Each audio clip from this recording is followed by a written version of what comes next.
أعوذ بالله من الشيطان الرجيم. بسم الله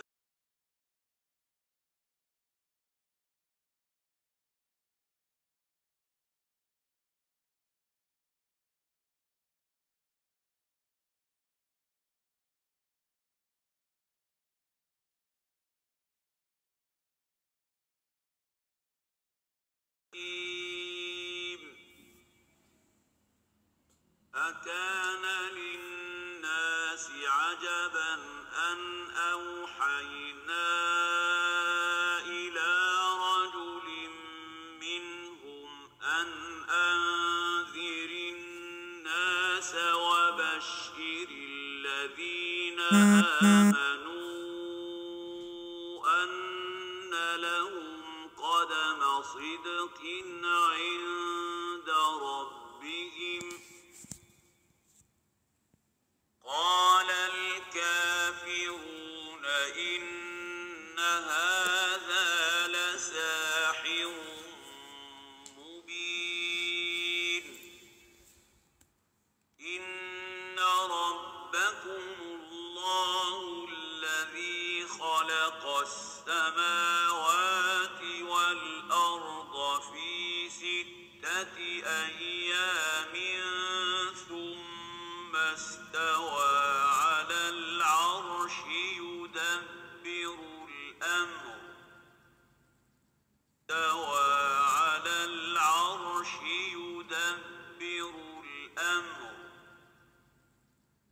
ربكم فاعبدوه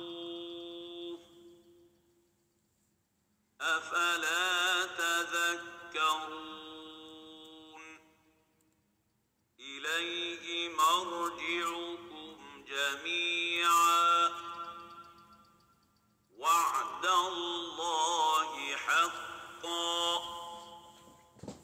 إنه يبدأ الخلق ثم يعيده ليجزي الذين آمنوا وعملوا الصالحات بالقسط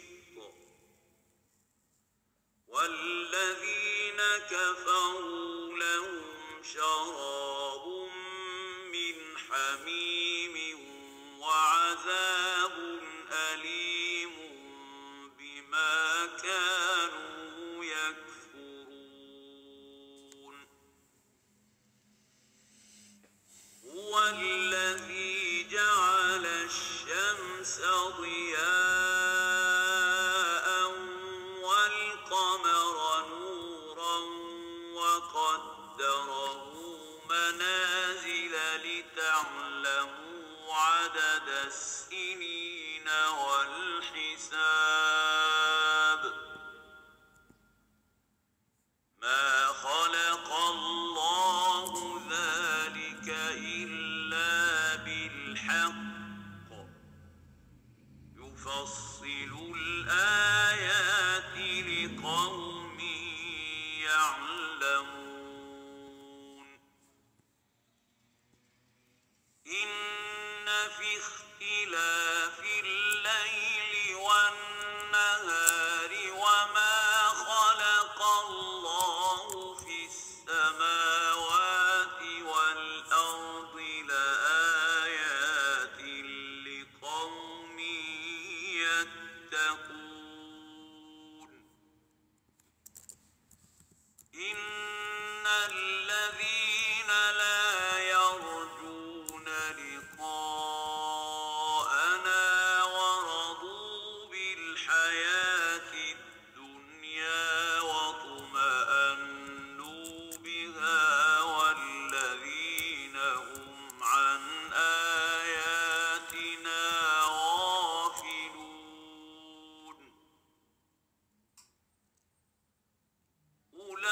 أولئك مأواهم النار بما كانوا يكسبون.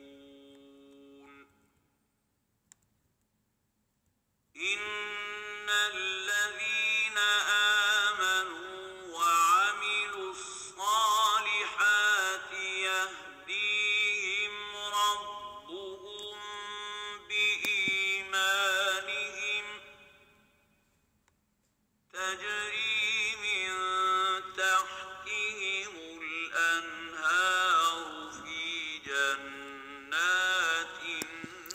Walaikum salam, Tijan. دعواهم فيها سبحانك اللهم وتحيتهم Walaikum salam, El Loco. سلام Walaikum salam, Druid. وآخر دعواهم Walaikum salam, Al Imlaq. الحمد لله رب Walaikum salam wa العالمين. rahmatullahi ta'ala wa barakatuhu.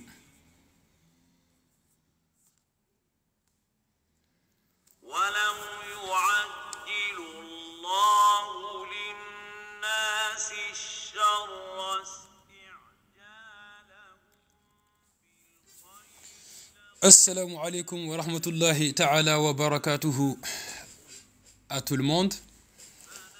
Alors je profite de l'occasion pour souhaiter un très bon ramadan à tout le monde, donc à tous les musulmans. Le ramadan qui fait partie des piliers de l'islam, donc le jeûne du mois de ramadan qui fait partie des 5 piliers de l'islam. Hein. Pour être musulman, pour faire partie de l'islam, il faut bien sûr, après l'attestation de foi, accepter d'effectuer les 5 prières quotidiennes et accepter également de jeûner au mois de Ramadan. Donc, je souhaite bon Ramadan à tous les musulmans.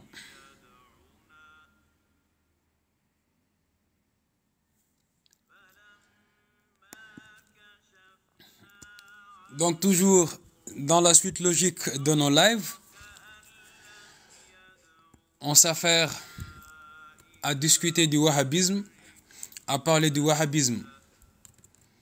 Non pas parce que nous avons quelque chose à l'encontre des wahhabites ou bien des chouyours wahhabites. Non, au contraire.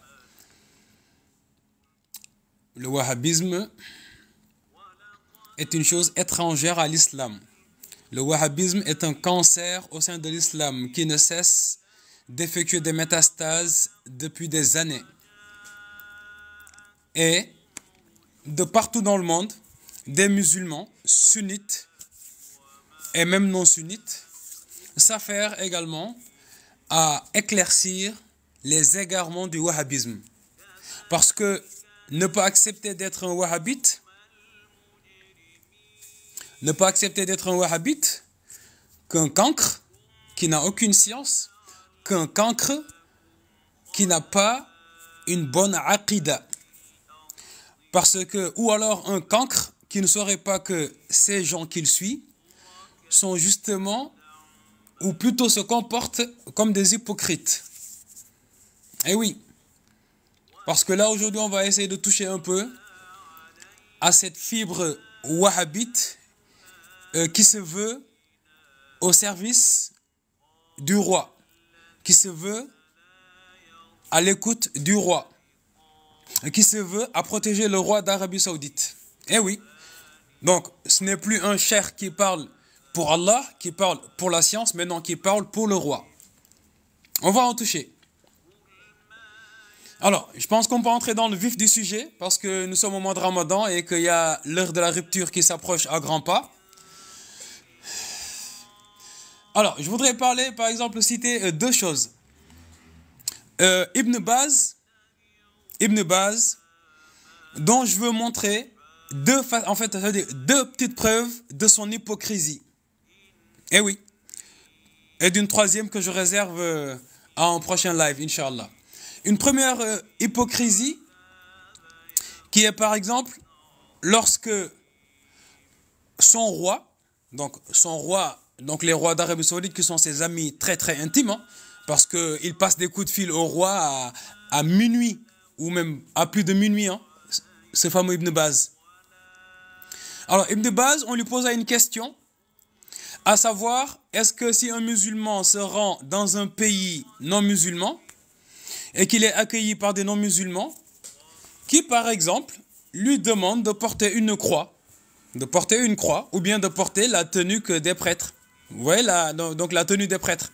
C'est qu'un musulman n'a pas le droit de porter, vous savez, la robe des prêtres là, ou alors de porter une croix. un musulman n'a pas le droit de faire cela. Mais vu qu'il y a une année, un des rois d'Arabie Saoudite s'est rendu en Grande-Bretagne, a été reçu par la reine Élisabeth, on lui a fait mettre une croix. Donc il avait attaché une croix au niveau du cou. Et lorsqu'on pose la question à Ibn Baz, est-ce qu'un musulman a le droit de porter une tenue de prêtre ou bien de porter une croix? Est-ce que cela est valable? Ibn Baz a répondu que oui, cela est valable, sachant que ce sont des mensonges. C'est contre l'islam. Mais vu que son roi, son Dieu l'avait fait, donc il n'a pas osé aller à l'encontre de ce qu'avait fait le roi. Il a décidé que oui, c'est valable de porter une croix. C'est ce que nous a dit Ibn Baz. Que je mette les fatwas tout de suite. Inch'Allah. Merci Isyou. Je vous mets les fatwas tout de suite. Ceux qui comprennent l'arabe, écoutez très bien.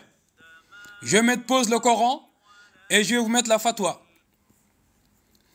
Alors, où est-ce qu'elle est? Bismillah. On écoute. Donc on écoute Ibn Baz, à qui on pose la question sur la croix et sur la tenue du prêtre. يحدث أحيانا أن يحضر بعض المسلمين إلى بلد يدين أهله بدين غير الإسلام إما للزيارة أو لمناسبة ما ويقوم الكفار بتقليد أحد المسلمين بقلادة على هيئة الصليب أو عليها صور الصليب كتكريم منهم لهذا المسلم ويتقبلها هذا المسلم مجاملة له ويعتبره من حسن المعاملة. فهل فعل هذا المسلم يعتبر من موالاة الكافرين؟ وهل يصل ذلك إلى مرتبة الكفر؟ لا، هذه أمور عادية، هذه أمور عادية مثل ما تقدم، هذه أمور عادية ينظر فيها ولي الأمر بما تقتضيه المصلحة. إذا كان من المصلحة الإسلامية قبول هذه المجاملة أو هذه الهدية كان ذلك جائزا من باب دفع الشر وجلب الخير. كما Vous avez entendu? كان ذلك جائزا. Il a dit que cela est permis. Écoutons. يقبل هداياهم يؤدون إليه يرى مصلحة في ذلك. Il a dit que cela est comparable à accepter des cadeaux. Donc un cadeau que l'on te donnerait qui serait une croix que tu vas attacher. Ibn Baz nous dit que كان هذا جائز, que cela est permis. D'accord? وإذا المصلحة في ردها هكذا ما يتوج السلاطين والملوك القلائد يشرعها الكفار. Il a dit, lorsqu'il s'agit par exemple des princes ou des rois, des sultans ou bien des rois, là, il le valide. Hein? أو يقدمها المسلم لهم إذا رأى في هذا المصلحة الإسلامية وكف لشر. Il dit que s'il y a dans cet acte l'intérêt des musulmans, ou quand est-ce qu'il peut être l'intérêt des musulmans que un musulman porte une croix?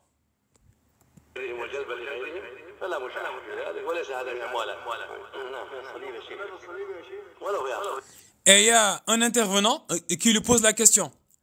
Walau fiha salib ya sheikh, walau fiha salib ya sheikh, et même s'il y a une croix dedans, écoutez. مش هيتقلدوا باستمرار لو هيتحمسوا ياخذ ثم يلقي. لا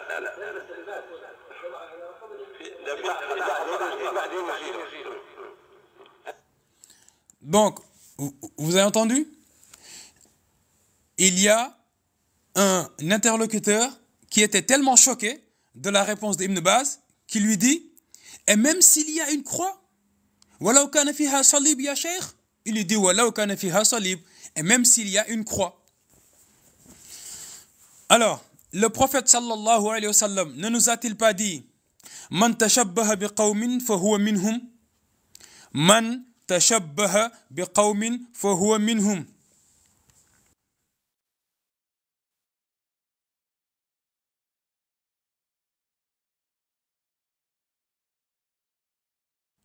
Sallallahu alayhi wa sallam.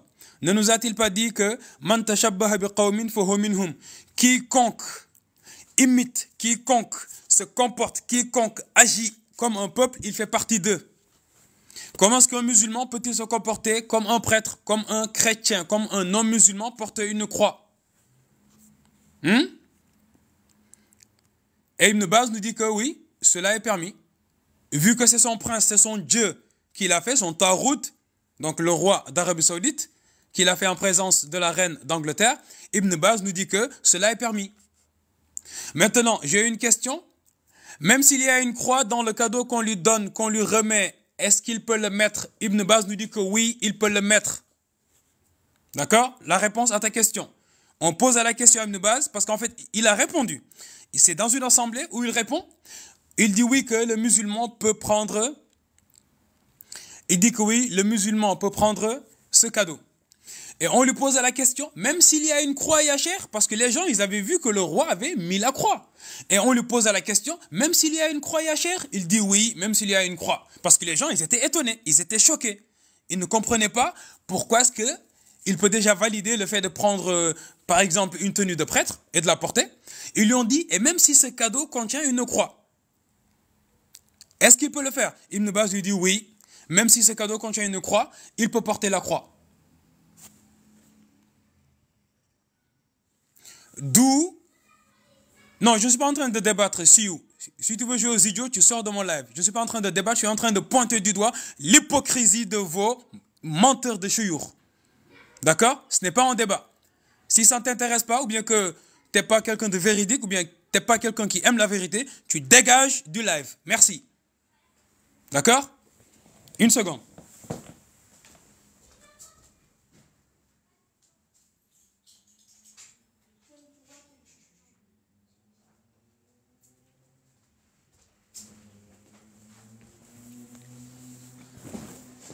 Donc, tous ceux qui sont de passage à me parler de se concentrer sur le ramadan, ou bien que je ne sais-je, qu'ils aillent aller faire pipi et dodo. D'accord? Nous sommes en train de parler de faits. Nous sommes en train de parler de faits.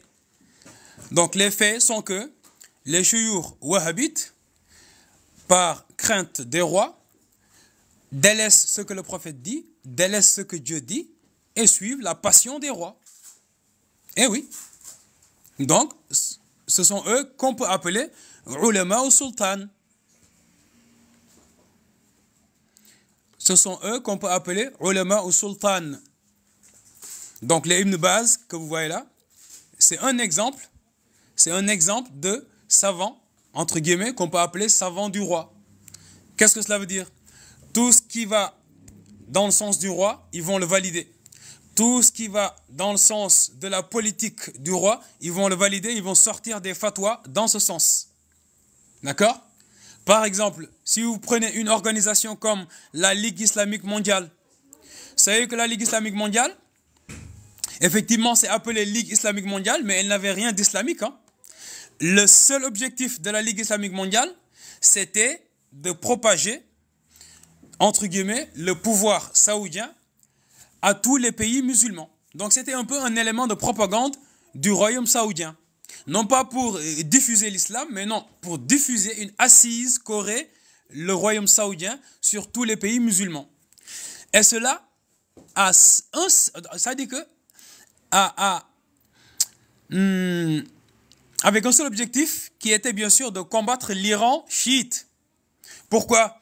Parce que lorsque en 1979 Khomeini est revenu et qu'il a fait sa révolution en Iran, et que la mayonnaise a bien pris, et que la mayonnaise de la révolution a bien pris, qu'est-ce qui s'est passé? Les Saoudiens ont craint que cette révolution, donc cette vague qu'avait provoquée Khomeini, que cette vague ne les atteigne. Et que tout simplement, ils soient déchus de leur pouvoir. D'accord?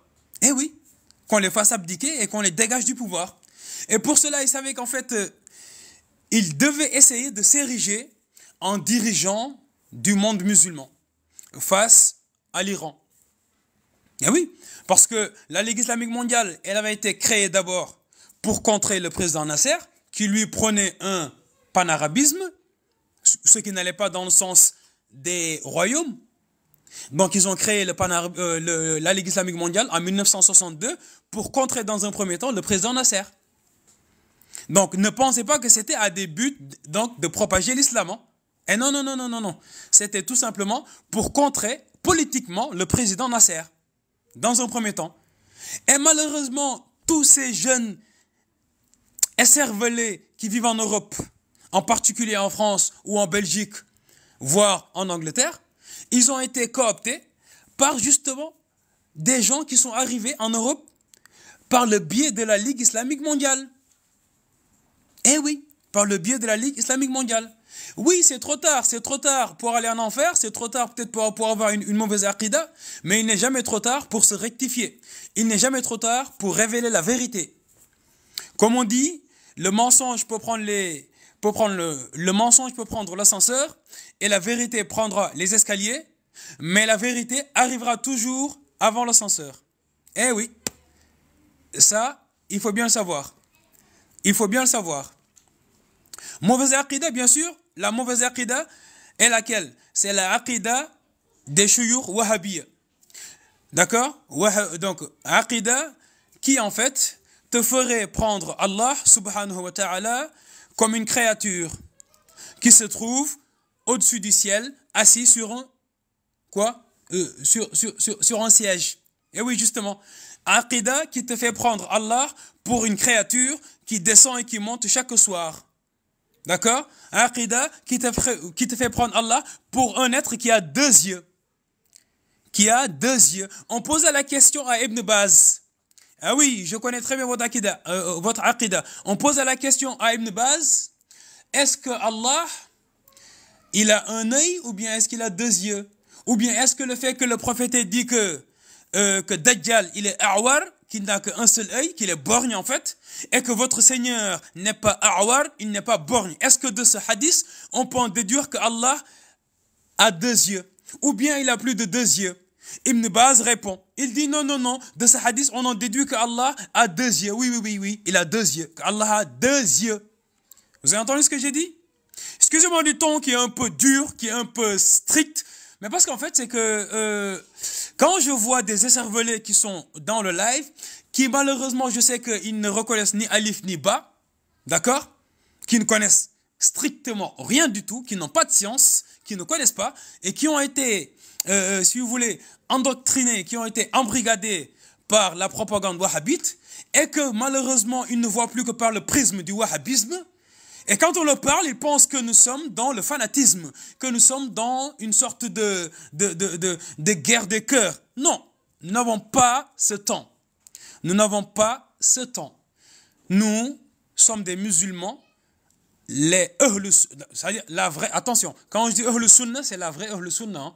Je ne parle pas de Ahlus Sunnah wal Jama'a, des gens qui se prennent pour les gens de la Sunnah et du Jama'a, non. Alors que ce sont des gens qui ont un credo qui n'est pas du tout le bon. Donc je disais qu'Ibn Baz, on lui posait la question à savoir, est-ce que de ce hadith où le prophète dit que votre Seigneur n'est pas borgne, on peut en déduire qu'Allah a deux yeux? Ibn Baz répond oui, qu'Allah a deux yeux. Donc toi, petit wahhabite miskin, tu es invité à considérer Allah comme une créature qui a deux yeux. D'accord? Et quel est le dalil pour dire que Allah a deux yeux? C'est le hadith qui dit que votre Seigneur n'est pas borgne et que Dajjal, il est borgne. En quoi ce hadith parle du fait que Allah a deux yeux? D'accord? Donc ça c'est une question que j'envoie. Allez la poser à tous vos shuyukh wahhabites là, qui se ramènent dans le live, qui viennent me donner la réponse. D'accord? Et donc, parlant toujours de l'hypocrisie des shuyukh wahhabites, Ibn Uthaymin, par exemple, Salih Ibn Uthaymin, vous savez, dans son fameux livre Aqidatu Ahl Sunnah wal Jama'a, dont il a fait le texte et le sharha, donc il a écrit le texte et il en a écrit le commentaire. Ibn Uthaymin, il pose une question. Donc il pose une question à laquelle il répond lui-même. Hein? Il pose une question à laquelle il répond lui-même. Quelle est cette question?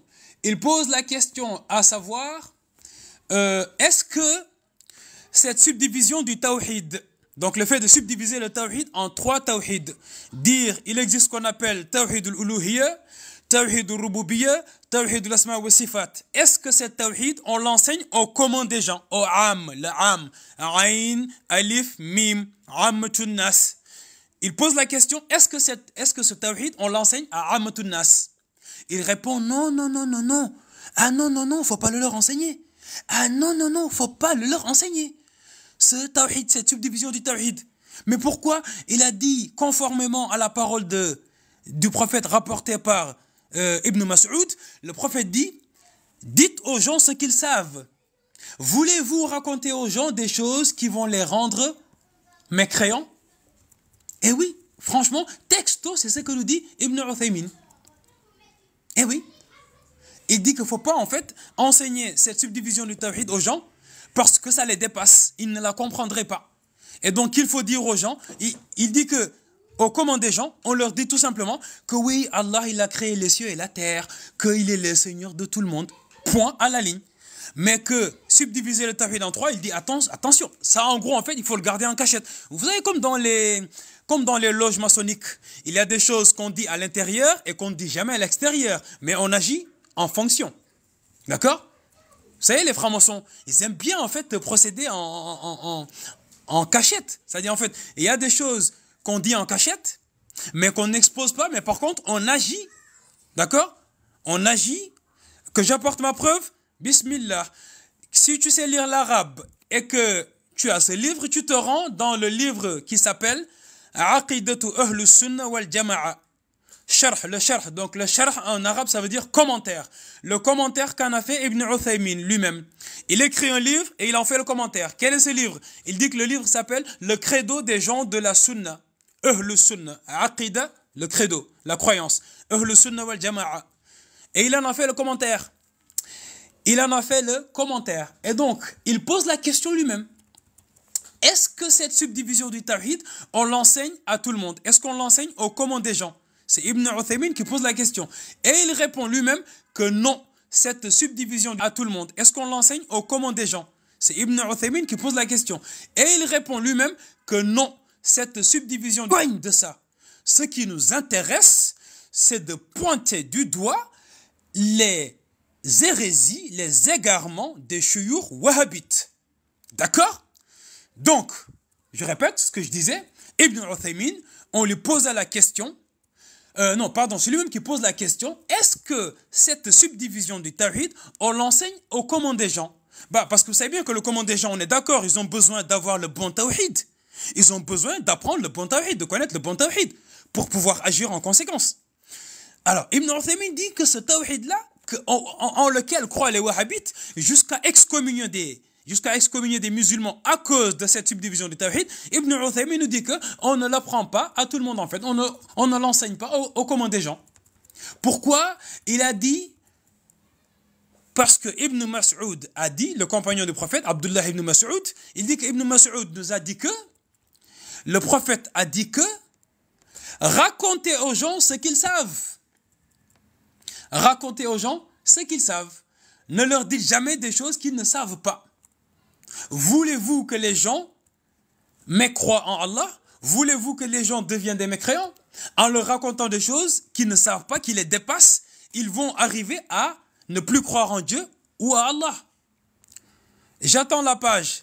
Est-ce que tu as le livre déjà? Est-ce que tu l'as? Est-ce que tu as le livre? Étoile. Étoile ou je sais pas quoi. C'est quoi? Étoile de David? Ou c'est quoi? Ta fameuse étoile. Si tu as le livre, tu te rends donc dans ce livre-là, Sharh Aqidatu Ahlus Sunnah wal Jama'a de Ibn Uthaymin. D'accord? Donc, c'est dans ce livre, parce qu'il dit هل يذكر عند العوام أقسام التوحيد هل يذكر عند العوام أقسام التوحيد Et il répond الجواب لا عند العوام لا يقسم هذه الأشياء. Il dit que ce genre de choses, on ne les explicite pas, on ne les explique pas en fait. بل يقال لهم, mais au contraire, on leur dit الله رب كل شيء ولا إله إلا هو. On leur dit tout simplement qu'Allah est le Seigneur de toutes choses et nulle divinité hormis Allah. وما أشبه ذلك, et des choses semblables à celle-ci. D'accord?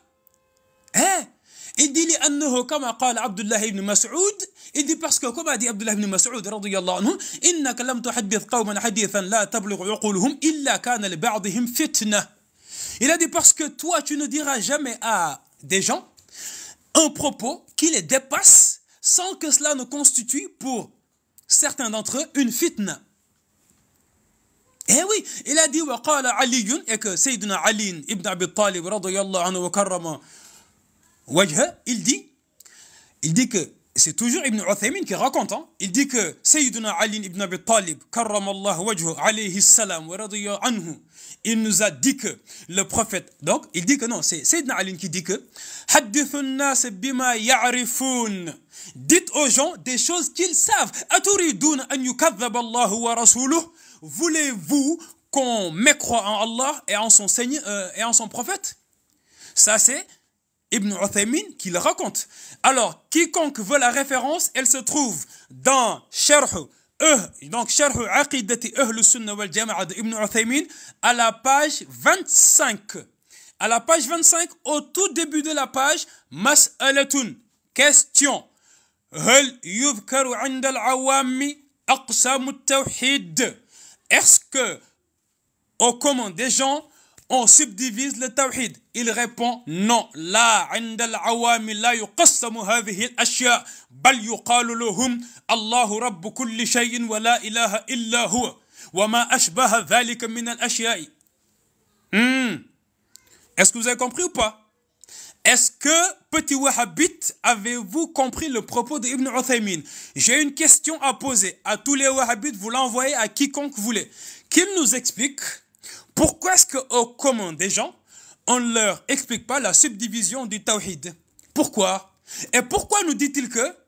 Parce que, conformément à ce qu'a dit Ibn Mas'ud, que Ibn Mas'ud nous dit que إنك لم تحدث قوما حديثا لا تبلغ عقولهم إلا كان لبعضهم فتنة. Que Ibn Mas'ud a dit que tu ne diras jamais à des gens un propos qui les dépasse, qui dépasse l'entendement, sans que cela ne constitue une fitna pour eux. Est-ce que le propos est clair ou pas? Alors, il faut savoir que ce ne sont pas mes justificatifs. Hein. C'est Ibn Uthaymin lui-même qui a écrit son livre, Aqida Ahl Sunnah wal Jama'a. Il en a fait le commentaire. Et dans ce commentaire, il pose la question, est-ce que la subdivision du tawhid, on la propose, on l'enseigne, on l'expose à tous les musulmans? Il répond que non. Pourquoi non?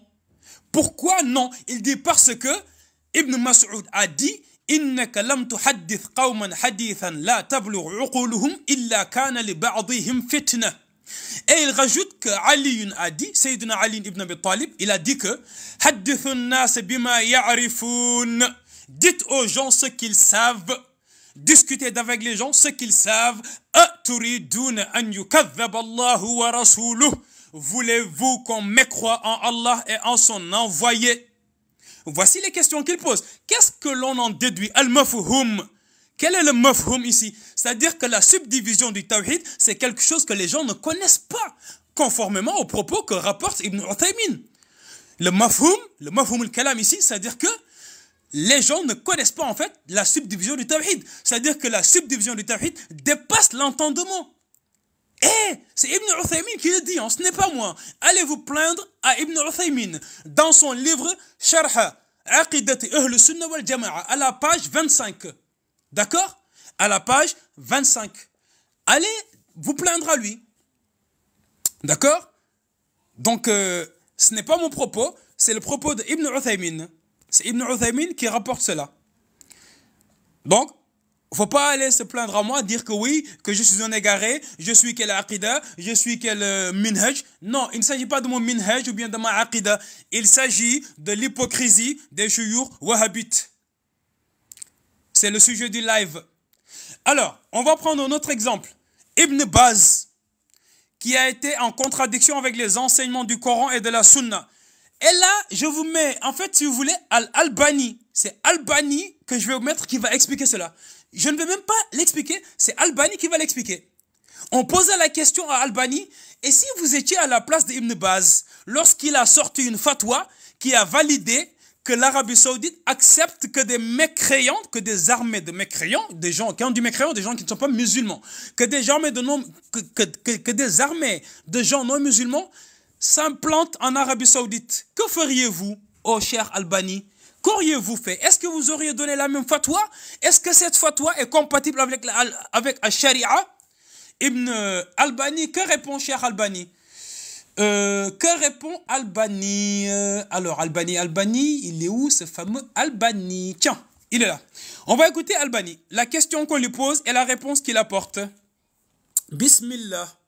أن يتفضل علينا للإجابة على السؤال يطرحه بعض إخوتنا من طلبة العلم، وهو: لو تصورتم أنكم تعيشون في هذه الأحوال في السعودية وحالكم كحال ابن باز مثلا، فهل ستتغير فتوتكم عما هي عليه الآن بالنسبة لوجود الأجانب في أراضي الحجاز؟ جزاكم الله خيرا. يكون هذا السؤال من وحي الساعة، الأرض مشكورة يعني. الحقيقة أن مثل هذا السؤال ورد علي في بعض المجالس منذ بعض الأسابيع، لأننا كنا في جلسة وكان الحاضرون فيها مع الأسف إذا صح التعبير لغة متعرقين،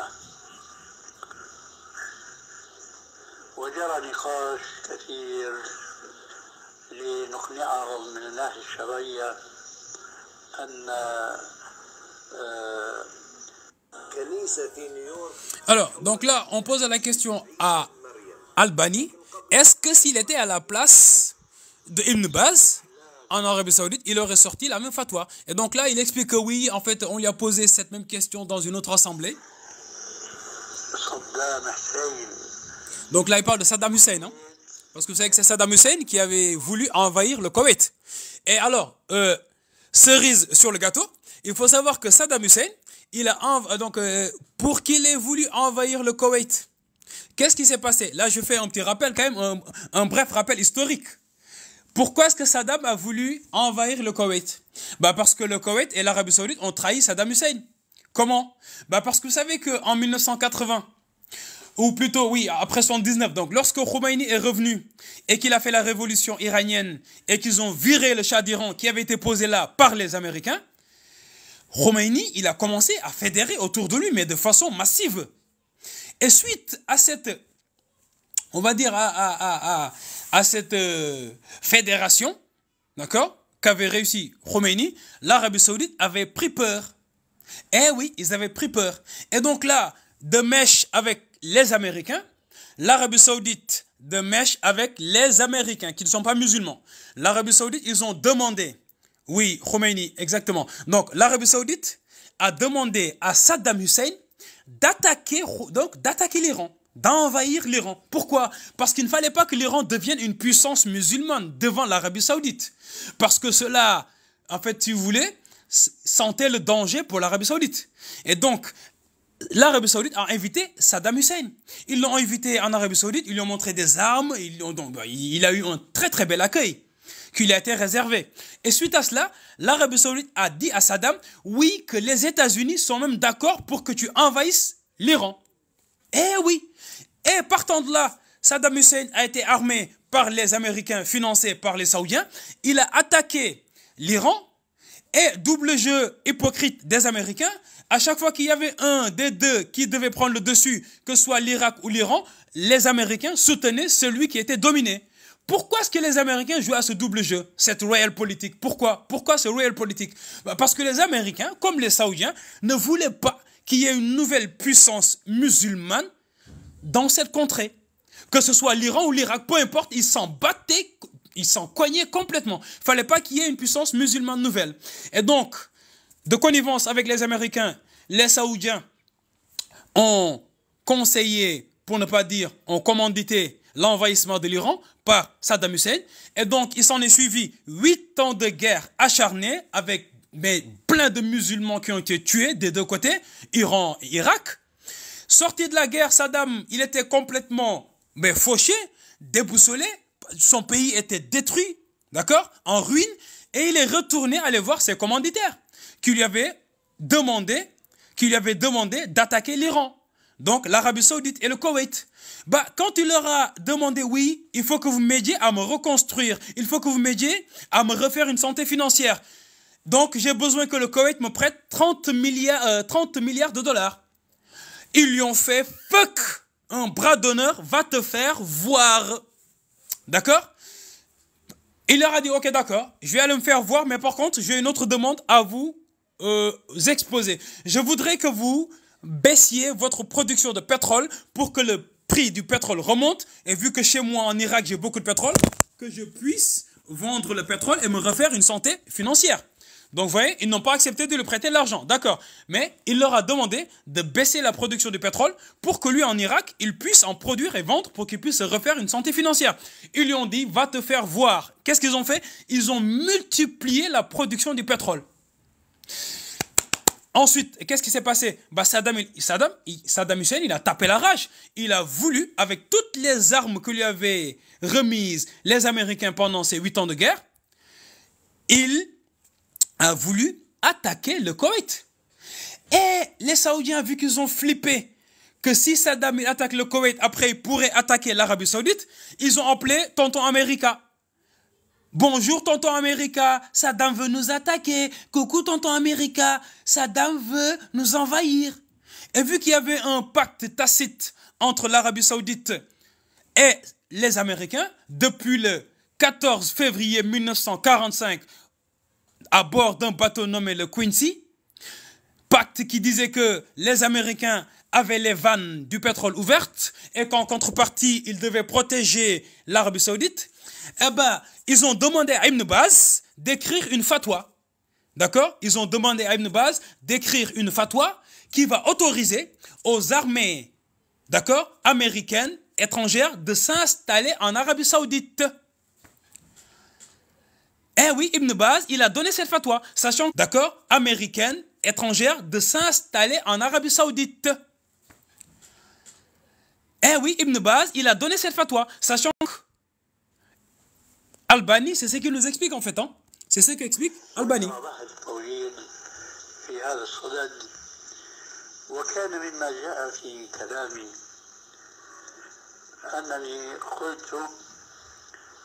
إن هذا الاعتداء السيء والمخالف للشرع كان من آثاره فتن ومفاسد كثيرة وكثيرة جدا. أنا طبعا أقدم الآن الخلاصة. Donc là, vous voyez, Albani, il explique que le fait que Saddam ait voulu envahir le Koweït, ça a provoqué de la fitna. Parce qu'en fait, bon, il explique un peu, il essaie de dédouaner.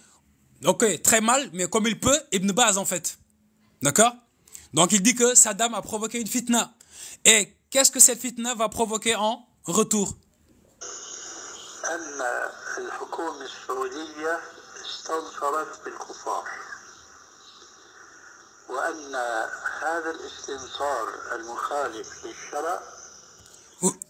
Vous avez entendu?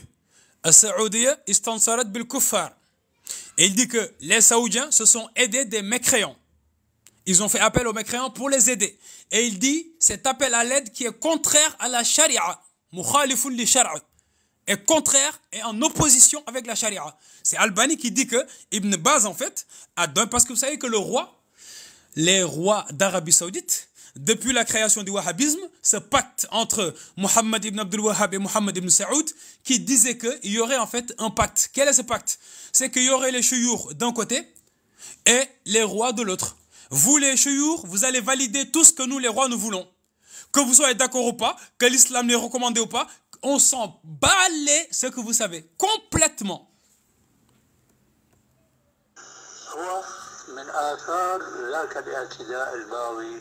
من صدام على الكويت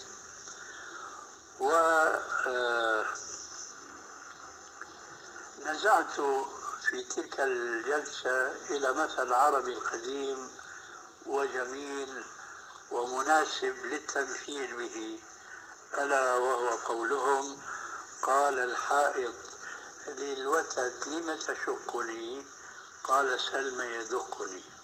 Bon, voyez tout ça, Albani, en fait, si vous voulez, même Albani, ça dit que dans sa réponse, il fait un petit jeu d'hypocrite, dans le sens où il dit bien que la fatwa qu'Ibn Baz a donnée est contraire à la charia, mais bon, il essaie très mal de justifier en disant que oui, c'est parce que Saddam a créé une fitna et que si vous me voyez faire une chose, ne me demandez pas pourquoi est-ce que je l'ai fait, mais demandez-moi plutôt qu'est-ce qui m'a conduit, quelles ont été mes contraintes pour poser cet acte-là. En gros, que Ibn Baz, il aurait eu une contrainte pour valider que des musulmans aillent s'aider de mécréants pour combattre des musulmans comme eux. تصريحي بأن الدولة السعودية أخطأت وخالفت الصريح القاعدة الإسلامية.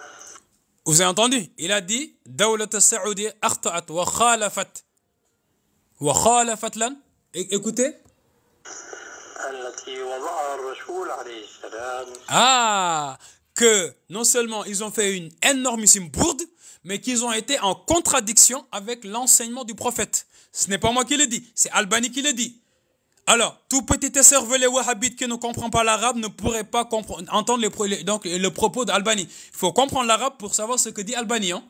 Donc, si tu es wahhabite, tu ne comprends pas l'arabe, déjà tu as deux maladies. C'est que tu es wahhabite et que, deuxième maladie, tu es un musulman qui ne fait pas l'effort de comprendre l'arabe. D'accord? Parce qu'il faut savoir que tout musulman se doit de faire l'effort de comprendre l'arabe. Afala yatadabbaruna al-Qur'an. Comment voulez-vous faire le tadabbur du Coran si tu ne comprends pas l'arabe?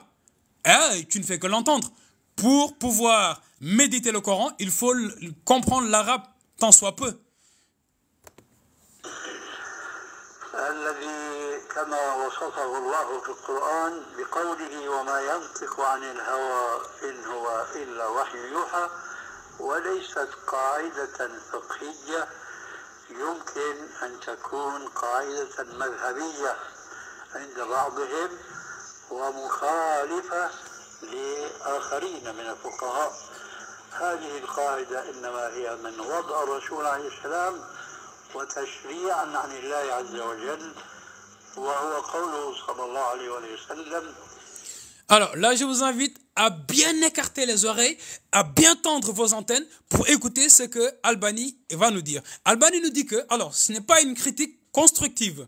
Il est en train de montrer que Ibn Baz a donné une fatwa qui est en opposition avec l'enseignement du prophète. Sallallahu alayhi wa sallam. D'accord? Ibn Baz a donné une fatwa qui a permis au roi saoudien d'inviter des mécréants pour les aider à combattre des musulmans. Albani nous dit que ce n'est pas une question de fiqh. Que si c'était une question de fiqh, il peut y avoir divergence. Ikhtilaful madahib, ça, il n'y a pas de problème. Il peut y avoir ikhtilaf quand il s'agit de questions de fiqh. Mais là, il ne s'agit pas de fiqh. C'est quelque chose que le prophète a établi. Écoutons ce que nous dit Albani, le hadith qu'il rapporte.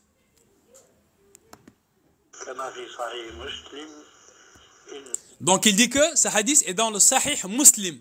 Et vous savez que le Sahih Muslim, il est dit que chez les gens de la Sunna, que après le livre d'Allah, c'est les deux Sahih de Bukhari et Muslim qui sont les plus authentiques des recueils de hadith. Et là, il te cite quelque chose qui est dans Muslim.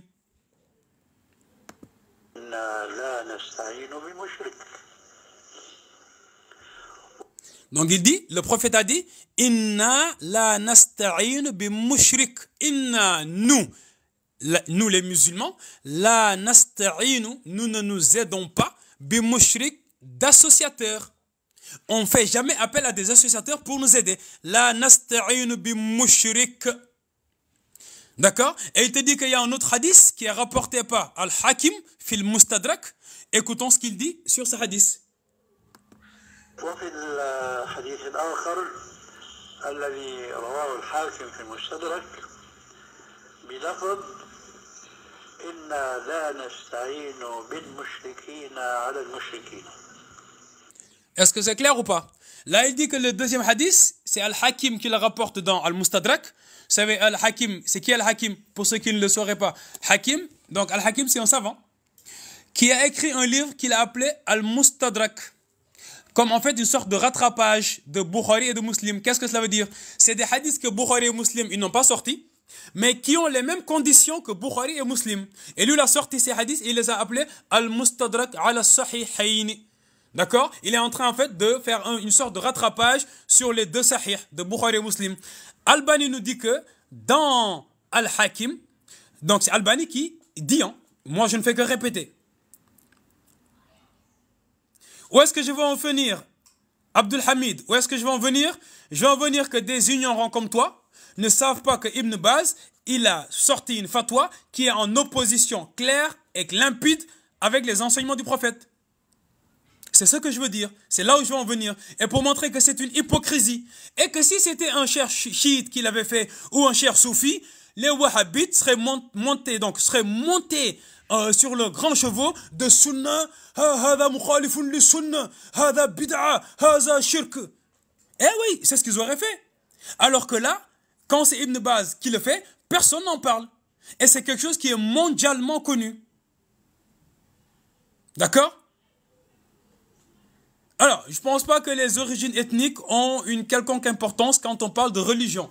D'accord? Alors, ce n'est pas du tout une réponse désagréable que j'essaie de te faire, mais c'est pour dire que essayons de rester concentrés sur l'objectif, qui est quoi? De montrer l'hypocrisie des chouyours wahhabites. Et oui, ce sont des fanatiques. Parce qu'en fait, ce qui est le plus dérangeant dans leur fanatisme, c'est que c'est un fanatisme, mais excessif, dans le sens où, si aujourd'hui, c'était un cher soufi, ou un cher chiite, ou tabliri, ou que je ne sais-je, qui avait fait une fatwa, qui est en opposition claire et limpide avec les enseignements du prophète, les chouyours wahhabites seraient montés sur leurs grands chevaux disant « As-Soufiya, hum fil bid'a, hum da'alloun » Eh oui, c'est ce qui nous aurait crié dans les oreilles, que les soufis sont des égarés, que les soufis sont des gens de la bid'a. Alors que là, Ibn Baz, il sort une fatwa qui est contraire à l'enseignement du prophète. Le prophète a clairement dit « Inna la nasta'inu bi mushrikin ala al-mushrikin ». Il dit que même face à des polythéistes, on ne fait pas appel à d'autres polythéistes pour nous aider face à d'autres polythéistes. Est-ce que vous avez compris le propos ou pas? Comment est-ce qu'on peut justifier le fait que Ibn Baz ait donné une fatwa qui est contraire à l'enseignement du prophète? Salafi, peux-tu m'expliquer par la grâce d'Allah, peux-tu m'expliquer comment peut-on justifier, toi Salafi qui est en bas, qui me dit il est sûrement soufi, d'accord, si tu veux. Mais ma question est la suivante, peux-tu m'expliquer comment est-ce qu'on peut justifier la contradiction de la fatwa d'Ibn Baz avec les enseignements du prophète? En as-tu un dalil? As-tu une explication? Si tu en as une, donne-la moi, ou alors tu peux aller voir tes papas chouyours wahhabites dans d'autres contrées, tu les appelles, tu dis qu'il y a un fou qui fait un live et qui pose la question, comment se fait-il qu'Ibn Baz ait donné une fatwa contraire aux enseignements du prophète? D'accord? Il parle de ces deux. Bon, bref, j'attends la réponse. Tout wahhabite qui est dans ce live et qui entend ma question, que ce qu'a dit Albani, que Ibn Baz a donné une fatwa qui est contraire à la sharia. Mukhalifun li sharia. D'accord? Il suit les politiques, c'est tout. Mais est-ce que c'est normal de suivre les politiques en tant que cher musulman? Est-ce que c'est normal de suivre les politiques jusqu'à être... Les politiques, on peut les suivre, on peut négocier avec eux. Mais est-ce qu'il est normal de négocier avec un politicien jusqu'à être en contradiction avec la charia? C'est ça ma question. C'est ça ma question. Vous, lorsque les soufis, ils font un groupe de dhikr, ils font un halqa dhikr, vous dites que c'est de la bid'a. Lorsque les chiites, je sais pas moi, prient sur le prophète d'une manière ou bien qu'ils disent des choses sur le prophète, vous dites que c'est la bid'a. Mais est-ce qu'on peut accepter qu'un cheikh qui se dit musulman, qui se dit c'est lui, Ahl Sunnah wal Jama'a, Rayat Ahl Sunnah wal Jama'a bi Aydina, est-ce que c'est normal qu'il fasse des fatwas en contradiction avec les enseignements du prophète? Cheikh Al-Uthaymin et Fawzan, des grands savants, et toi tu es qui pour les critiquer? Non, Ibn Uthaymin c'est un hypocrite qui ne vous a pas dit la vérité. Tu en veux la preuve? Je l'ai dit tout à l'heure, je la répète. Ibn Uthaymin, dans son sharha de Aqidat Ahl Sunnah wal Jama'a, donc il a écrit un livre qui s'appelle Aqidat Ahl Sunnah wal Jama'a, il en a fait le sharha. Le sharha, si tu ne le sais pas, veut dire le commentaire. Dans ce commentaire, si tu vas à la page 25, il pose la question suivante. Mas'alatun, il dit question. Hal yudhkaru 'inda al-'awami aqsamu tawhid? Il a dit, est-ce qu'auprès des gens du commun, on cite la subdivision du tawhid en 3 tawhid? Tawhid al-uluhiyya, tawhid al-rububiyya, tawhid al-asma wa sifat. Est-ce qu'on subdivise le tawhid ainsi? La réponse, al-jawab, là, il dit, il dit que ce genre de choses, on ne les subdivise pas auprès des gens du commun. Mais pourquoi donc Ibn Uthaymin? Pourquoi? Bon, il dit que non, tu leur dis Allahu Rabbu kulli shay'in wa la ilaha illa huwa ma ashbaha dhalika min al-ashya faqat. C'est ce qu'on leur dit. Il dit لأنه كما قال عبد الله ibn Mas'ud, parce que conformément à ce qu'a dit Abdullah ibn Mas'ud, رضي الله عنه إنك لم تحدث قوما حديثا لا تبلغ عقولهم إلا كان لبعضهم فتنة. Il dit parce que toi tu ne diras jamais à des gens un propos qui les dépasse, qui dépasse leur entendement, sans que cela ne soit pour certains d'entre eux une fitna. Il dit وقال علي, c'est Ibn Uthaymin qui dit, hein, je ne fais que lire ses propos. Il dit وقال علي رضي الله عنه حدثوا الناس بما يعرفون أتريدون أن يكذب الله ورسوله. Ali a dit, dites aux gens ce qu'ils savent. Autrement, ne dites pas aux gens ce qui n'est pas dans la science islamique. La subdivision du tawhid ne se trouve pas dans la science islamique à la base. Eh oui. Il dit Aturidun an yukadhaba Allahu wa rasuluh. Voulez-vous qu'on mécroie en Allah et en son envoyé? Voulez-vous que les gens ne croient plus en Allah? Voulez-vous dire aux gens une chose qui va les rendre mécréants? Qu'est-ce que cela veut dire? Tu dis à quelqu'un une chose qui, lorsqu'elle entre dans son cœur, ça lui fait renier Allah, ça lui fait renier le prophète Muhammad sallallahu alayhi wa sallam. C'est ce qu'a dit Ibn Uthaymin. Qui veut la référence? Tu vas dans شرح عقيدة أهل السنة والجماعة de Ibn Uthaymin à la page 25, 25. À cette page-là, au début de la page, au tout début de la page, tu trouveras la question Mas'alatun. Et donc, peut-on m'expliquer, si le tawhid c'est une chose importante dans la vie du musulman, comment se fait-il que Ibn Uthaymin nous dit que non, le vrai tawhid auquel appellent les wahhabites, on n'a pas le droit de le dire au commun des gens, sachant que justement le commun des gens, ils ont besoin d'avoir le bon tawhid.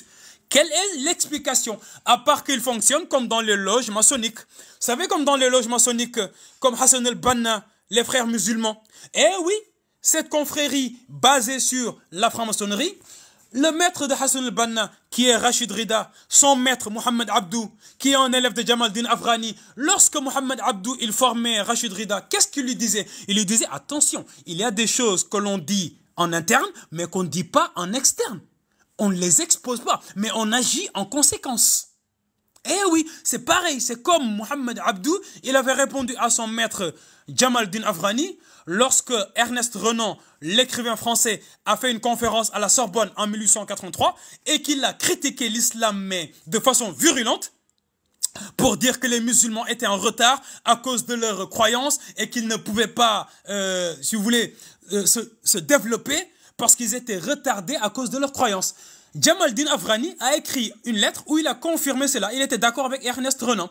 Et Mohamed Abdou, lorsqu'il a eu la réponse de Jamal Din Afghani, qu'est-ce qu'il a dit, Mohamed Abdou? Il a écrit une lettre à Jamal Din Afghani pour lui dire que, maître, je ne suis pas content. Pourquoi est-ce qu'il n'est pas content? Parce que là, vous avez dit une chose contraire à vos enseignements. Vous m'aviez enseigné qu'il y a des choses qu'on dit en interne, mais qu'on n'expose pas. Et que là, vous êtes en train de divulguer nos secrets. Il a dit, or, vous m'aviez dit que la naqta ra's ad-din illa bi sayfi ad-din. Nous ne coupons la tête de la religion que par le sabre de la religion. La naqta ra's ad-din illa bi sayfi ad-din. Est-ce que ceci est clair? Eh ben, les wahhabites, en fait, c'est ce qu'ils sont en train de faire. Ibn Uthaymin nous dit que la subdivision du tawhid, taqsim al-tawhid, la yudhkaru 'inda al-awam. لماذا؟ لأنه قال ابن مسعود إنك لم تحدث قوما حديثا لا تبلغه عقولهم إلا كان لبعضهم فتنة. وقال علي حدث الناس بما يعرفون. إذن مفهوم الكلام الناس لا يعرفون تقسيم التوحيد، لا يعرفونه أبدا.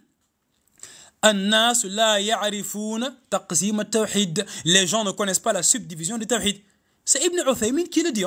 Ce n'est pas moi qui apporte ce propos de Ali pour poser un dalil à l'encontre de Ibn Uthaymin. Non, c'est Ibn Uthaymin dans son propre texte, c'est lui qui apporte ce propos-là. Maintenant, moi, j'ai une question que j'adresse à tous les fidèles wahhabites. Pouvez-vous m'expliquer pourquoi est-ce que Ibn Uthaymin dit que aux gens du commun, on ne leur dit pas la subdivision du tawhid?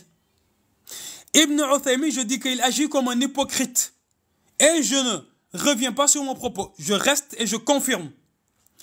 Pourquoi maintenant, Ali ou Fofana, peux-tu m'expliquer pourquoi est-ce que on n'a pas le droit de subdiviser le tawhid aux gens du commun? Pourquoi? Parce que Ibn Uthaymin dit que Ali a dit, Sayyidina Ali ibn Abi Talib, il a dit que Haddithun nas bima ya'rifun. Dites aux gens ce qu'ils savent, ce qu'ils ont trouvé dans la science. Ne leur dites pas quelque chose qu'ils n'ont pas trouvé dans la science. Voulez-vous que les gens mécroient en Allah et à son envoyé? Pouvez-vous m'expliquer, vous les jeunes wahhabites, pourquoi est-ce qu'on n'a pas le droit de subdiviser le tawhid aux gens du commun, sachant que ce sont les gens du commun qui sont les plus ignorants, donc ce sont eux qui ont le plus besoin du vrai tawhid. Si ce à quoi vous appelez c'est le vrai tawhid, pourquoi ne pas l'enseigner aux gens? Ya salam! J'ai besoin de réponses. Et là, ça va bientôt être le coucher du soleil, donc je vais devoir couper le live, qu'on pourra reprendre par exemple demain ou plus tard, ou en tout cas un autre jour, Inch'Allah ta'ala. Et je vous apporterai d'autres pépites wahhabites. Eh oui, d'autres pépites de propos de wahhabites. Et je vous ai dit tout à l'heure qu'il fait partie de la croyance des wahhabites, conformément à la réponse de Ibn Baz, on lui pose la question, est-ce que le hadith qui dit que Ad-Dajjal a'wad, que le Dajjal il est borgne et que votre Seigneur n'est pas borgne, est-ce qu'on peut se baser sur ce hadith pour dire qu'Allah il a plus de 2 yeux ou bien il a plus d'un œil? Et est-ce qu'il y en a 2 ou plus? On lui posait la question. Il a dit là, il en a 2. Il y en a que 2, c'est tout. Allah a 2 yeux. Eh oui, et que les wahhabites t'enseignent également qu'Allah il est au-dessus du ciel, assis sur ce qu'on appelle al-arsh. Eh oui, parce que vu qu'Allah a dit ثم استوى على العرش الرحمن على العرش استوى, que Ar-Rahman, le miséricordieux, ala al-arsh istawa, il a fait l'istiwa ala al-arsh, ils disent que oui, il est assis. Eux, ils ont traduit istawa par istaqarra, et il s'est posé. Et que yanzilu rabbuna kulla laylatin, que chaque soir, littéralement, notre Seigneur descend, conformément au hadith du prophète qui est dans Bukhari. Ils disent oui, le Seigneur, Dieu, Allah, le Créateur, il descend, il monte, il descend. Sachant qu'Allah, il a créé le arsh, donc il a créé le trône, aurait-il besoin de s'installer sur sa créature? Est-ce que Allah peut être contenu dans une créature? Est-ce qu'une créature d'Allah peut tenir Allah, peut porter Allah? Mais où était Allah avant de créer le trône? Aïna kana Allahu qabla an yakhluqa al-arsh?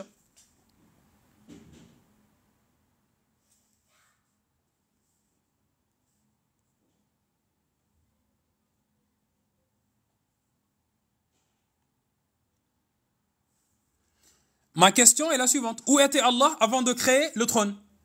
Donc, le wahhabisme enseigne le mauvais credo. Il ne vous donne pas la bonne croyance.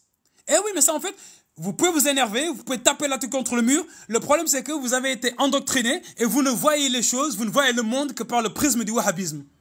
Les wahhabites n'acceptent même pas de soutenir les Palestiniens. Lorsqu'on parle des Palestiniens qui souffrent, ils disent oui, c'est parce qu'ils n'ont pas la bonne aqidah et donc ils n'auront pas l'aide d'Allah. Eh oui, voici. Ibn Baz, quand on lui avait posé la question, c'est ce qu'il avait répondu. Fawzan, quand on lui posait la question, il répond qu'en fait, oui, Palestiniens ou en tout cas tous les musulmans du monde, on doit prier pour eux. Faqat, stop. Il n'a pas approfondi la chose, il n'a pas donné des détails, il n'a pas dit que ce que subissaient les Palestiniens, c'était injuste. Vous voyez, c'est ça l'esprit wahhabite. Tout ça parce qu'ils savent que Ben Salman, il est en train de normaliser les relations avec Israël, donc il ne faut pas le frustrer. Et que Fawzan, il a bien commencé à se la fermer complètement lorsque Ben Salman a voulu autoriser les concerts de musique en Arabie Saoudite et qu'il a voulu autoriser le cinéma et qu'il a voulu autoriser que les femmes conduisent. Il a dit aux savants wahhabites, si vous l'ouvrez, je vous fous en prison. Fawzan, il l'a fermé, il n'a pas dit un mot sur le fait que Ben Salman a autorisé les concerts en Arabie Saoudite. Sachant qu'on sait bien que la musique, on sait ce que, voilà, ce qu'il en est. En tout cas, ce n'est pas quelque chose que l'islam va recommander. Danser, sauter, aller faire de la musique, tout le temps, des concerts où des hommes et des femmes vont se mélanger. Ça, l'islam ne va pas le recommander. Donc Fawzan aurait dû s'ériger en grand cher wahhabite pour dire à Ben Salman, attention, ah oui, hadha la yujuz. Mais il ne l'a pas fait, il l'a fermé. Parce qu'il sait que s'il l'ouvre, il va aller en prison. Donc ce sont des hypocrites. Lorsque ce sont les soufis, les chiites ou je ne sais pas qui d'autre encore qui fait quelque chose qu'ils estiment incompatible avec la charia, ils se lèvent pour le dénoncer. Mais quand il s'agit d'eux-mêmes, de leur propre fatwa, en contradiction avec des hadiths clairs, là, on se la ferme, on ne dit pas un mot, on dit ouais, mais non, parce qu'il y a eu de la fitna. C'est faux, c'est faux. C'est à quoi j'invite les wahhabites. Je ne vous demande pas de croire en ce que je dis ou bien de l'accepter, mais réfléchissez. Ce que je dis, ce sont des preuves qui existent, c'est factuel. Ce que je dis, c'est factuel. Ce sont des livres avec des pages, ce sont des vidéos avec des voix authentiques. Mais réfléchissez. Réfléchissez. أقول قولي هذا وأستغفر الله لي ولكم. إن الله كان غفورا رحيما. Qu'Allah nous pardonne et accepte notre jeûne. Assalamu alaikum wa rahmatullahi ta'ala wa barakatuhu. Comme on dit, sahaftar, n'est-ce pas? Assalamu alaikum.